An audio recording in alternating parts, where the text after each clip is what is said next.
Okay, so we're reading about peace, inner peace that was already gifted to us and is just always wanting to flow out into our consciousness and out and extend to the world and embrace everybody.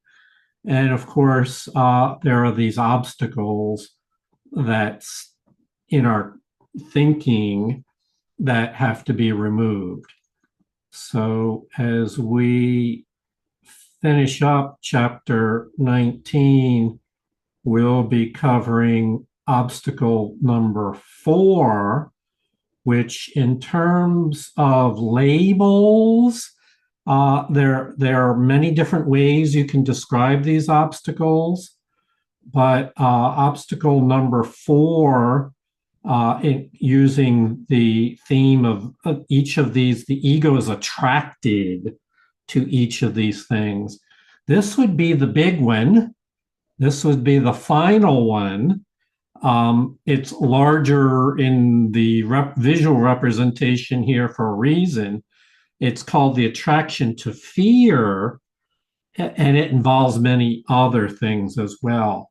So I thought I'd give you a summary of the entire section, all in one slide, because there's a bunch of symbols that are included in this. And if the symbols confuse you, then the meaning will be confusing. And so there's this symbol of a veil, think like a wedding veil, only this is a dark veil. This is not an angel behind the veil. This is the ego views it darkly. And so that is a veil, the symbol is, that hides the face of Christ from you in your interior world.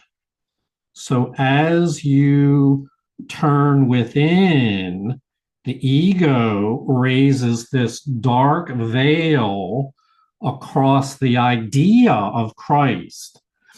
And that veil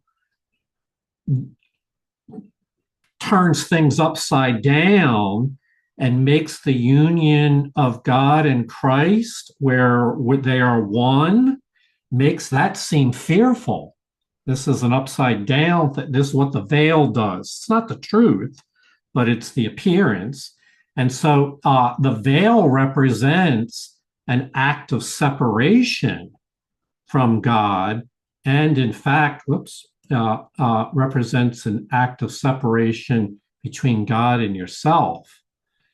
And the reason why we confront this obstacle is because once the veil is moved aside, once it's lifted, then the lies of the ego end. This is the end of the ego. And so, what could be more important in the undoing than the end of the ego? Hello and welcome to Miracles on High Plains. My name is Jonica, and our reader for today is Susie. What would you see without the fear of death? What would you feel and think if death held no attraction for you? Very simply, you would remember your Father, the creator of life, the source of everything that lives, the Father of the universe, and of the universe of universes, and of everything that lies even beyond them, would you remember. And as this memory rises in your mind, peace must still surmount a final obstacle, after which is salvation completed and the Son of God entirely restored to sanity. For here your world does end. Mm-hmm. So symbols there. First of all, you'll recall that the reference to the fear of death is really obstacle number 3. So after you overcome obstacle 3, the fear of death, then there is still one more step to go to surmount a final obstacle, after which everything is beautiful. The mind is restored to sanity. The memory of our relationship in the beginning with the Creator is restored. And so this requires an explanation. For here, after this final obstacle, your ego's world does end. The worldview of littleness and fear and guilt and body identification and death ends here. This would be not the last step, but this would be the undoing of the great lie of the ego. Now, there are steps before this that are important. We want to emphasize that you can't do a spiritual bypass and jump the line. Still have to undo the belief in guilt, undo the belief in body identification, undo the belief that death is your inevitable result, and then ready to undo the last step, which we will elaborate on exactly what the last step is in just a moment. You had a comment, Susie? I just have a quick question, Jonica. Does anybody, well, I mean, I know you don't know, but you really, and as this memory rises in your mind, does the memory of God really rise? Like, what about those monks walking? Like, does it really rise in your mind? Is the opportunity really there to remember? Or is it just sort of like it's a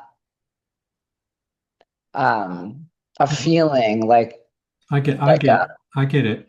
you get it?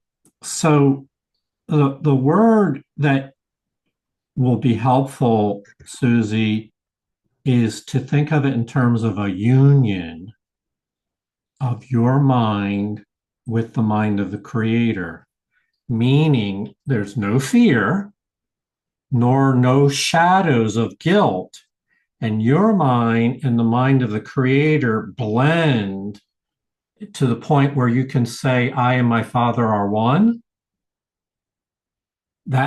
So that's what we're talking about. It's a state of being, not an encyclopedia of the past, but a state of, okay, everything that the Creator wants, I want. It's total willingness.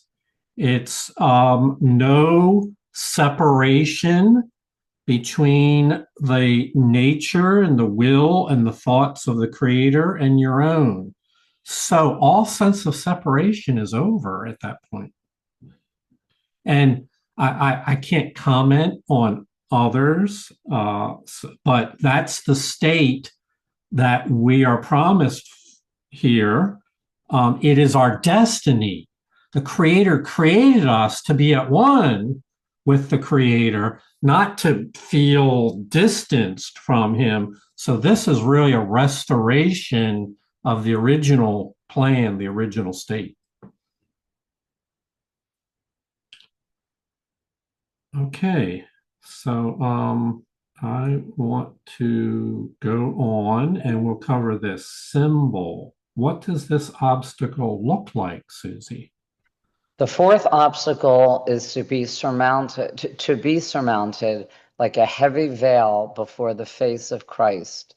Yet as his face rises beyond it, shining with joy because he is in his Father's love, peace will lightly brush the veil aside and run to meet him and to join him at last. For this dark veil, which seems to make the face of Christ himself like to a leper's, and the bright rays of his Father's love that light his face with glory appear as streams of blood, fades in the blazing light beyond it, when the fear of death is gone. This is the darkest veil, upheld by the belief in death and protected by its attraction. The dedication to death and to its sovereignty is but the solemn vow, the promise made in secret to the ego, never to lift this veil, not to approach it, nor even to suspect that it is there. This is the secret bargain made with the ego to keep what lies beyond the veil forever, blotted out and unremembered. Here is your promise, never to allow union to call you out of separation, the great amnesia in which the memory of God seems quite forgotten, the cleavage of yourself from you, the fear of God, the final step in your disassociation. Mhm. So, as is true with everything in the Course of Miracles, there's more than one perspective. There's the ego perspective on this fourth obstacle. And then there's the flip side, the Holy Spirit, the Spirit's perspective. And the ego's perspective is shrouded in darkness, not well recognized, it's subconscious. So it drives impressions into our conscious mind, but most people don't recognize these things. And so we need to expose what the ego pretends this to be. And there's a couple of things that I want to point out. This is the darkest veil of all the things that are hidden to our awareness. This one is the darkest, and that it is hidden. It's a secret that the made to with the ego, that you're never going to go beyond this veil. You're never going to brush it aside. The ego would rather you cower away in fear than brush it aside, not approach it, nor even suspect that is there. And it's called a secret bargain in the sense it's an injunction that lies deep in your subconscious where all your fears of God and fear itself exist. And so it is what's called a bargain. It exists in your own mind, but not where you can examine it. And what is that bargain? That you will remain separate, that you will never allow union with the Creator to pull you out of the state of separation. It's a bargain to keep with, remember, it's a bargain with the ego. It's a bargain to remain separate and united with the ego. And they call it a great amnesia. So we're talking about the memory of God has been forgotten. This is the great amnesia, which has forgotten the memory of God.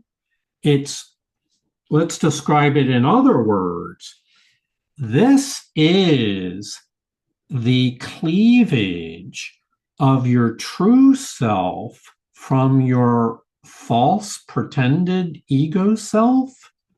This is the formulation of an alternative identity outside of the domain of the one that we all share together in creation.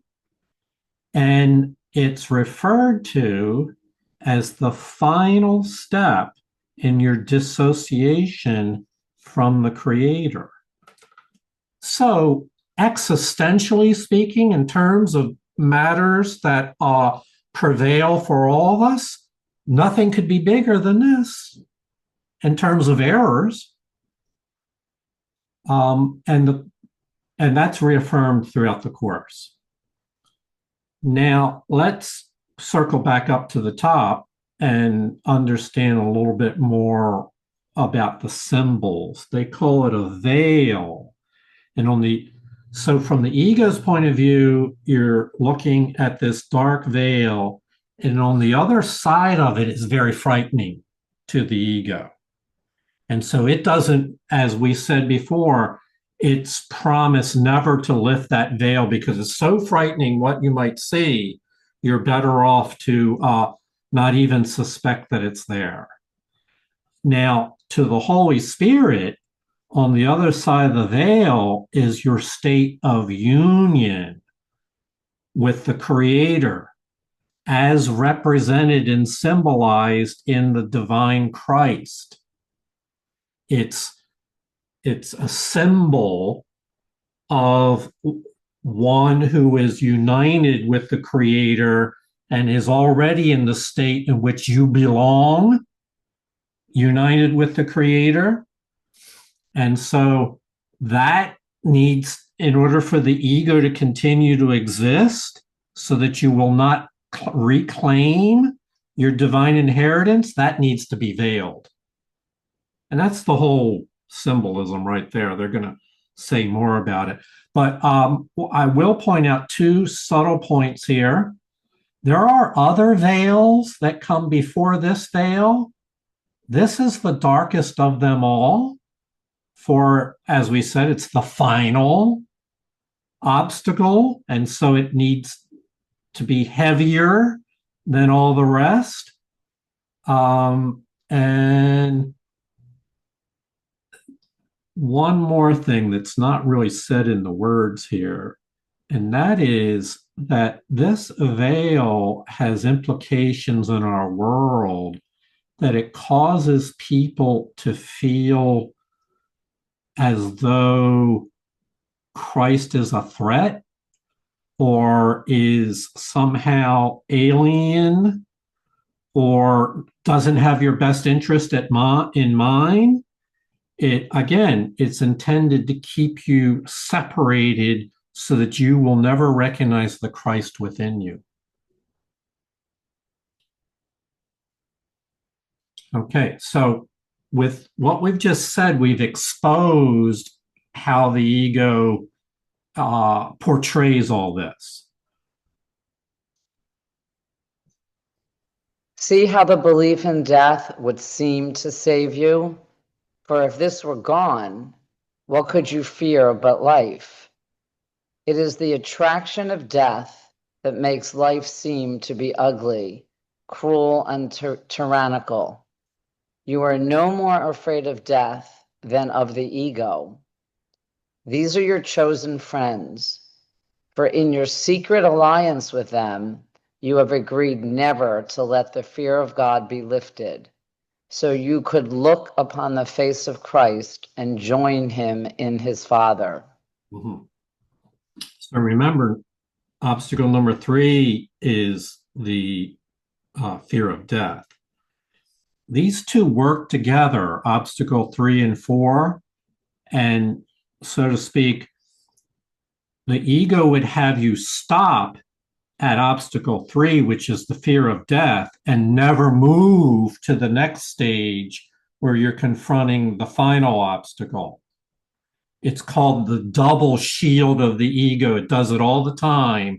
It's a double set of illusions and misrepresentations so that you never get to the one that really matters most.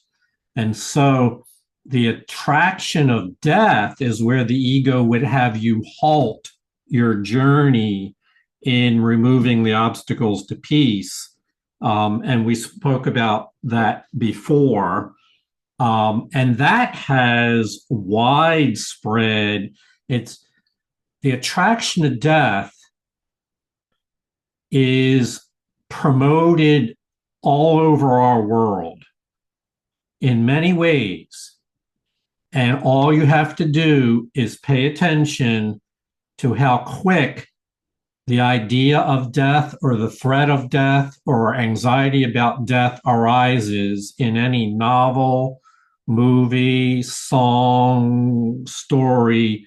It's the existential fear. And so people, yes, they talk about it, not realizing that it is a part of the big lie. For in other words, the big lie is to make death your friend and just get used to it. Just learn that that's part of the journey, is that you're going to die, and to the ego, death means the end of your existence. Again, the big lie. So that barrier is intended so that you never get to the fourth and final obstacle, whereby you might even consider lifting the final veil and seeing that this face of Christ, which is on the other side, is really an extension of yourself. And that the holiness symbolized by the face of Christ is your higher self.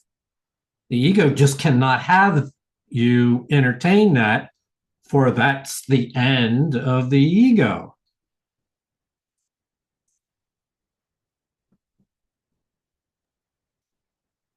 Every obstacle that peace must flow across is surmounted in just the same way. The fear that raised it yields to the love beyond, and so the fear is gone. And so it is with this. The desire to get rid of peace and drive the Holy Spirit from you fades in the presence of the quiet recognition that you love Him. The exaltation of the body is given up in favor of the spirit, which you love as you could never love the body. And the appeal of death is lost forever as love's attraction stirs and calls to you. From beyond each of the obstacles to love, love itself has called, and each has been surmounted by the power of the attraction of what lies beyond. Your wanting fear seemed to be holding them in place. Yet when you heard the voice of love beyond them, you answered, and they disappeared. Mm-hmm. This is the most important, to me, paragraph of them all. This is the subtle point that I missed for years, that I believe holds the solution for us all to overcome these obstacles. And it's subtle. So let's just break it down. If we face issues like our own death or the death of someone we love dearly, directly, all our fears get triggered. That the ego wants you to try to face this alone and to try to grapple with death, knowing that it will be an overwhelming experience and you're going to likely turn away and try to suppress all those thoughts. What the Course says is that you can't overcome these obstacles with a head-on confrontation, that what the solution is that you fall in love with what lies beyond it. And it says it 4 times in this paragraph here. And so I'll point that out to you, because I don't want you to think this is just my interpretation, but this is what it's saying. First, the fear yields to the love beyond, and so the fear is gone. The fear yields to the love which is beyond the veil. This was said in the previous section, where it says the fear will go as its appeal is yielded to love. Or in other words, it's the love that will pull you forward in the midst of these obstacles, not your ability to defeat the fear. not your ability to just dismiss or wash away and say, I'm not afraid, I'm going to battle it out. That's not love's plan. Love's plan is that you'll be so attracted to what's ahead that you'll go on. And I just thought now of the image of Moses bringing his people to the Red Sea, and the Egyptian army, the Pharaoh's army is at their back. They're coming and they're going to, it's an army, they're going to kill them. And the Red Sea parts, and there's these giant walls of water. This is the story. And the only way out is to enter down into the bed of the sea and cross over. You know, they were afraid. You know that they were not like, oh, sure, let's just walk in the middle of the seabed. But they were so attracted to the idea of being free on the other side that they went anyway. And this is the case here. The attraction to the freedom that love offers is what will draw you across this territory that otherwise would cause most people to turn back in fear. So they're talking about that love itself is calling you from the other side, and that you will have to surmount it by how do you surmount it? By being attracted to the love that's calling you, that lies beyond. When you heard the voice of love beyond them, you answered. So I think that's the best line right there. Are you going to answer the call of love and surmount these obstacles? Or, like so many, are you going to cower away in fear and let your fears overcome you? All this is an interior experience. This is obviously, we don't have a Red Sea to cross, and we don't really have literal veils to push aside. All this is in your own mind and what you hold to be true, what your beliefs and your faiths tell you are true. Paul, you had your hand up. Yeah, thank you, Jonica. Just a thought occurred to me, and sometimes it's at the end, or sometimes in this case, it was at the very beginning of this chapter, and it was talking about the attraction to the Father, and it was talking about, and this really hit me, was the creator of life, the universe, or the source of everything. And I think just the greatness of the Father was something that really just kind of stuck in my mind. And it went on to say it's just on the other side of this veil, meaning that the shining face of Christ, and it's so close. And I think that's where some of the mind training has come in for me, where instead of focusing on some of the issues, it's better to go and realize that there's this loving source that is actually pretty easily available if I or we can focus on it. I just thought I'd share that. Oh, I'm glad you did, Paul. That's exactly the point. It's very easy to just feel yourself to be battling the ego all the time. And what we're saying is that's not where your victory is going to be. You're not going to defeat the ego, but you can join with the power of love. Heather? Yeah, I like what Paul just shared. I just can't help but think this footnote: the fear of death will go as its appeal is yielded to love's real attraction. And I don't want to bring politics in, but it just hit me that this young man who was shot, he was he was trying to protect someone when he was dying. And that's, my guess is that's what was going on. His fear of death was gone because he was yielding to love's real attraction to try to save his brother. And it just really made it so beautiful what he did, and that acted like fearless. I think he was fearless because he was moved by love, not fear. So that just really hit me. Thank you. Yeah. Yeah. Thank you, Heather. It does call to mind that we've heard many stories like when a house is burning and you realize in one case that the dog was still in the house. All the kids had gotten out, but the dog was still in the house and the man ran in to save the dog. It risked his life. And of course, these are real stories that have happened, is where one of the kids is not, everybody's outside safe except for one of the kids is missing.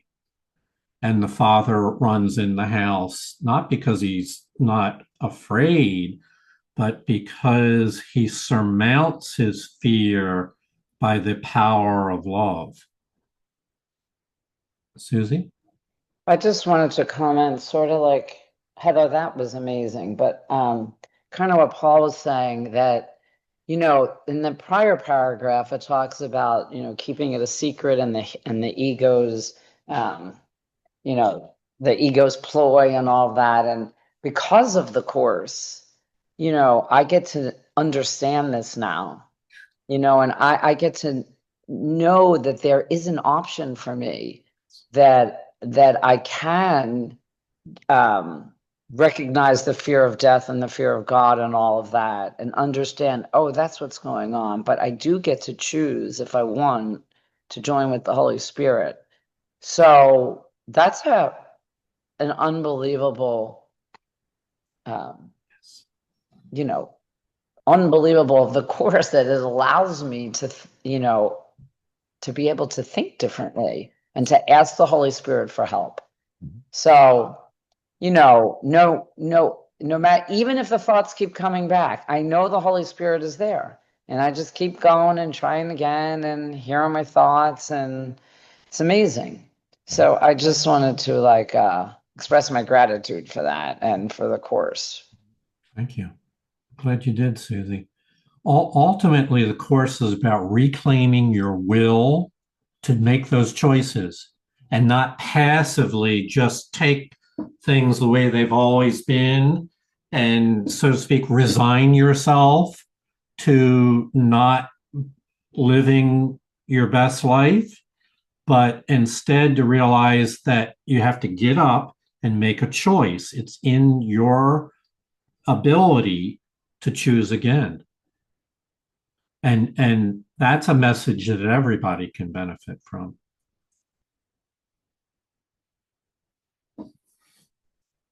And now you stand in terror before what you swore never to look upon.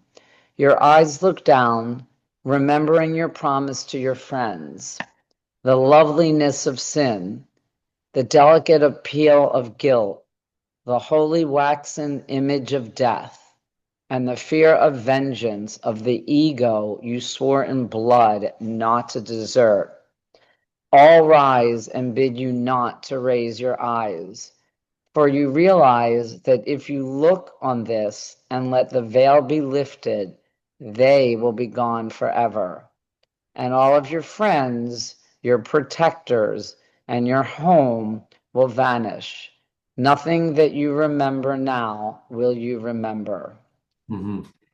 So let's make sure the symbolism is clear. We're talking about all of your friends in quotes, protectors, and home. We're talking about the ego's friends, the ego protectors, the ego home, all those things that we've adjusted ourselves to and learned to live with, patterns of self-destruction, patterns of embracing death and accepting it, patterns of self-condemnation, all that will vanish.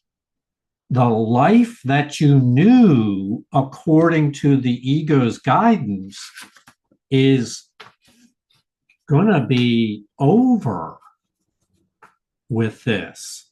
And you can be sure your past, your little self would tremor at this choice, because in many ways, what appears to be the unknown and the uncertain are on the other side of this choice. What if I'm not the person I always thought I was, then what am I?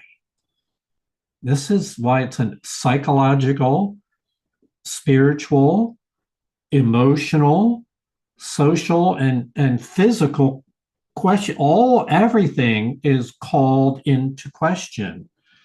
Nothing that you remember from your ego past will you remember on the other side of the veil.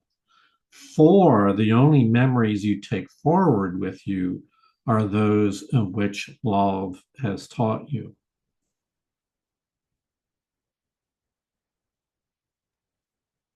It seems to you the world will utterly abandon you if you but raise your eyes. Yet all that will occur is you will leave the world forever.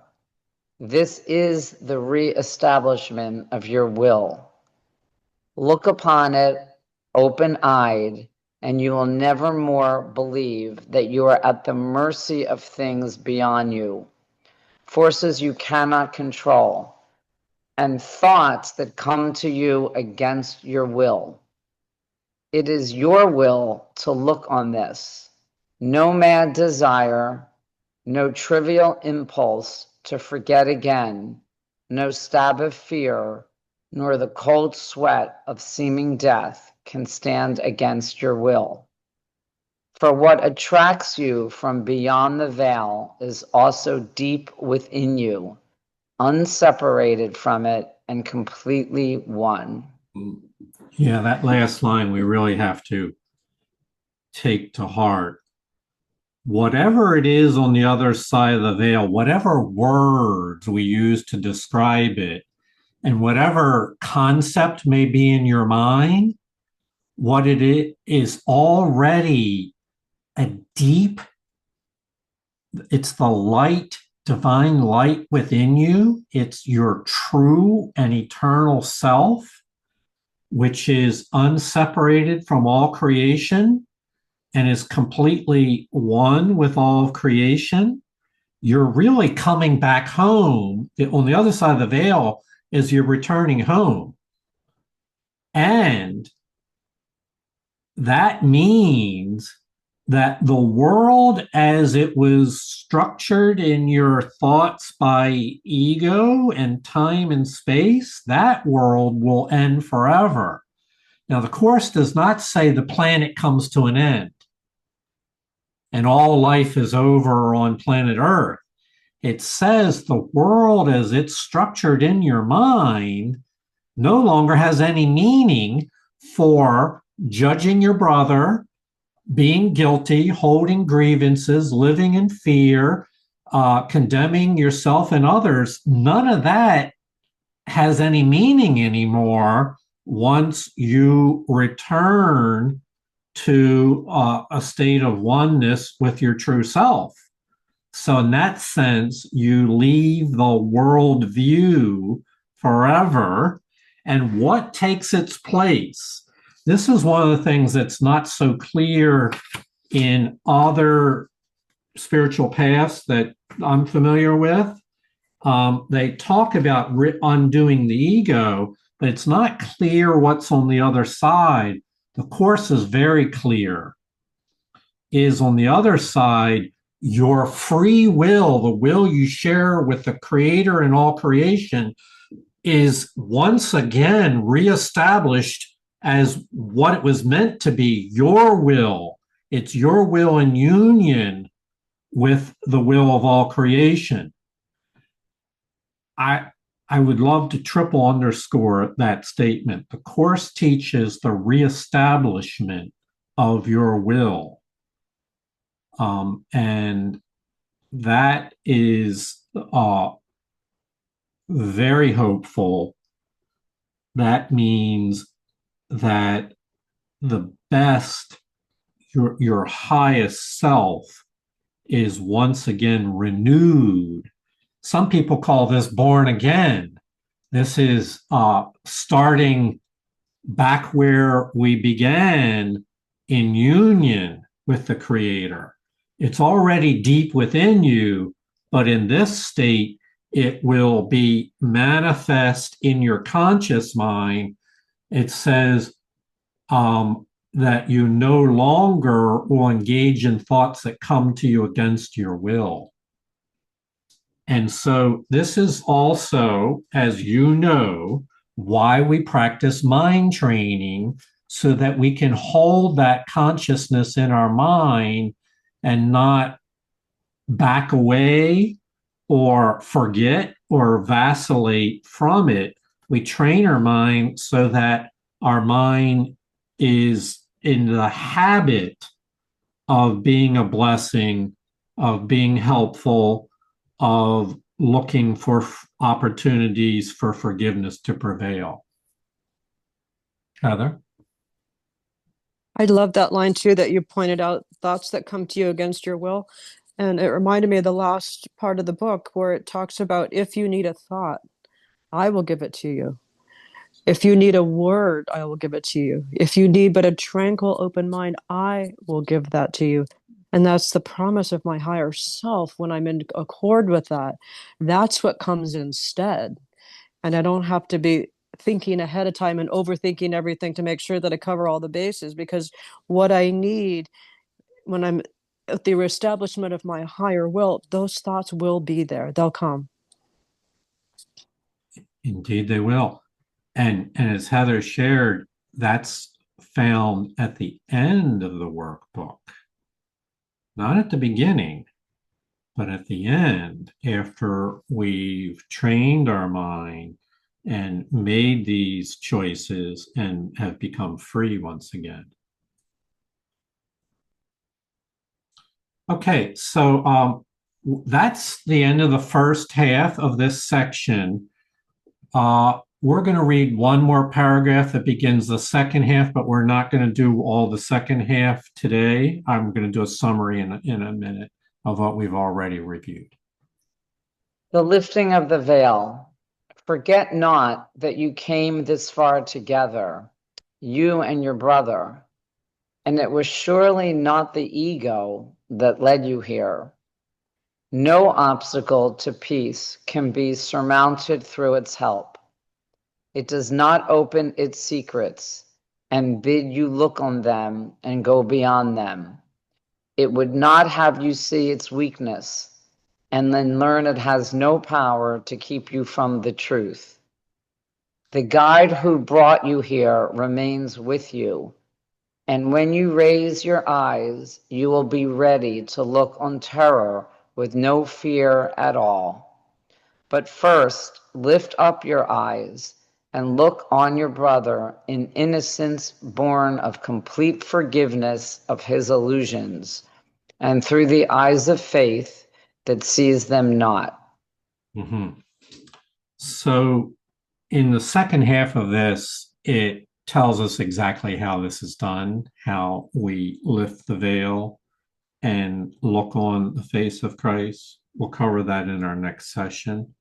But the prerequisite is given right here. First, lift your eyes and look on your brother in innocence, born of forgiveness. Can you see how, can you understand the logic, how you could not possibly unite with your holy self and at the same time be condemning your brother and be his judge and cast guilt and even wish for punishment of your brother? How that would be incompatible with your being able to face this final step of union and be clean in your own, innocent in your own state. You have to bring, what I'm saying is you have to bring your innocence to this final veil, not the part of you that was taught to judge others and judge yourself. For that stirs up all the fear and keeps us in the state of false identification with the ego. So prerequisite will be first, long before you get to this final veil, to forgive your brother and look upon them in innocence. So we'll pick that up tomorrow, but we're still going to do a summary of what we've said together today. Heather? I just love this last part of the sentence. And through the eyes of faith that sees them not. So it's so helpful to me to remember that when I see something that feels off to me or feels, like sin or whatever, I can't, my human eyes aren't going to see that. Only the eyes of faith are going to see the innocence. I cannot pretend that I don't see what I'm seeing with my human eyes, but I have to know that the eyes of faith sees beyond what my human eyes are seeing. And therein lies my freedom from judgment. But that line was really helpful for me. Yeah. Thank you, Heather, for pointing that out. Even in the workbook lessons 28 and 29, it says it's not with the body's eyes that you see it all. The soul does not depend on your optical nerve, on your irises, on the rods and cones in your eyeballs. The soul is not hinged to that mechanical process of photons hitting your eyeballs and being translated. Seeing is with the eyes of faith, which could be translated as seeing with your soul. Thank you, Heather, for pointing that out. Okay, so you can only come to this final veil along with your brother, meaning symbolically having forgiven your brother and having relinquished the prerogative of being the judge of your brother and of yourself.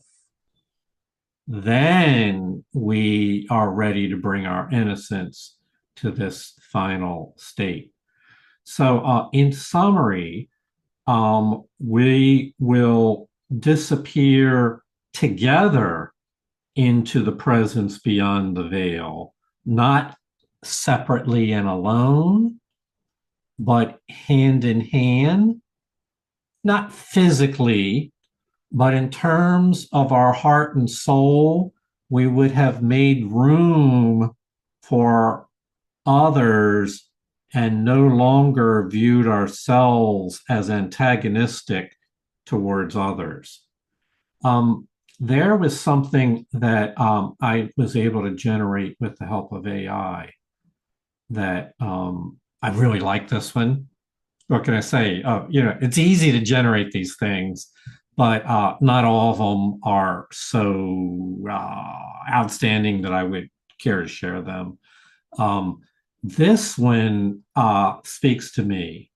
So it's to understand again, we're standing in front of this veil in preparation to lift it. What is it that we're talking about? It's, again, we do it together with our brother. It's viewing your brother as a holy individual.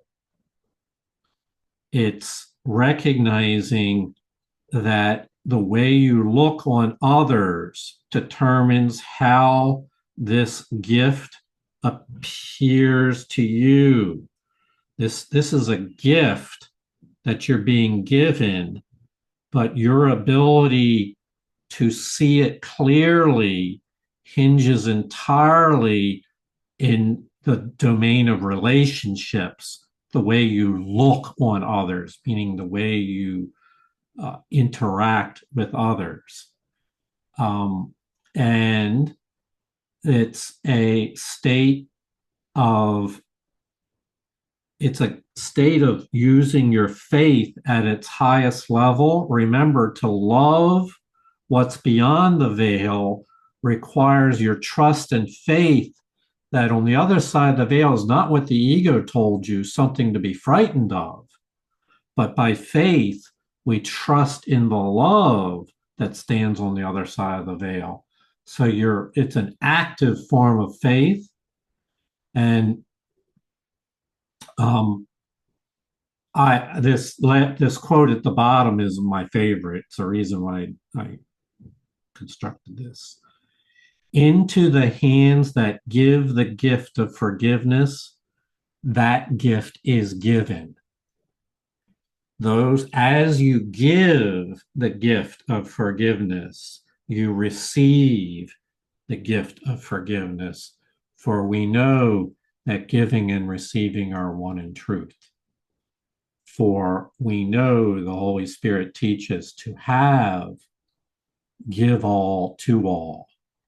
It's in the exchange of yourself in union with other light beings like yourself that we recognize the truth of our own nature. So we will pick up on this theme in our next session, where we'll go into the more specifics of what happens as we lift the veil and the final transformation that's available in that experience. Thank you. These are the most important of ideas. These are transformational. These are for our own good. For there is a love behind all those layers of the ego that is calling to us. And it's by our faith that we choose to answer that call. So thank you all for being here. Susie, thank you for reading. And we look forward to seeing you again on our next session. Namaste. Thank you, Susie. Namaste. Thank you, Susie. Love you all. You're welcome. Thank See you you. Thank you. tomorrow. Peace and love. That was quite a blessing.